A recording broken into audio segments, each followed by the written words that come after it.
ભરૂચ જિલ્લાના ઝઘડિયા તાલુકામાં પ્રેમ સંબંધને કારણે એક કરુણ ઘટના સામે આવી છે. પરિણીત પ્રેમી યુગલે ઝેરી દવા પી આત્મહત્યા કરી લેતા સમગ્ર વિસ્તારમાં શોક અને ચકચારનો માહોલ છે.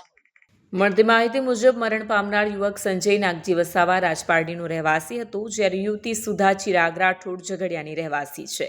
બંને પરિણીત હોવા છતાં પ્રેમ સંબંધમાં હતા. સુધાબેનનો પતિ દારૂના વ્યવસાયનો શિકાર હોવાથી તે પોતાની માતા સાથે રહેતી હોવાનું જાણવા મળ્યું છે. બંનેને બે સંતાનો હોવાની માહિતી પણ સામે આવી છે. ગત 4 એપ્રિલના રોજ બંને પોતાના ઘરેથી નીકળી ગયા બાદ પરિવારજનોએ ઝઘડિયા પોલીસ મથકે ગુમ થયાની ફરિયાદ પણ નોંધાવી હતી. જોકે પોલીસને તેમની કોઈ શોધખોળ મળી નહોતી. આ દરમિયાન ગતરોજ રાત્રે ઝઘડિયા ખાતે બેંક ઓફ બરોડા સામે બંનેના મૃતદેહ મળી આવતા હાહાકાર મચી ગયો હતો.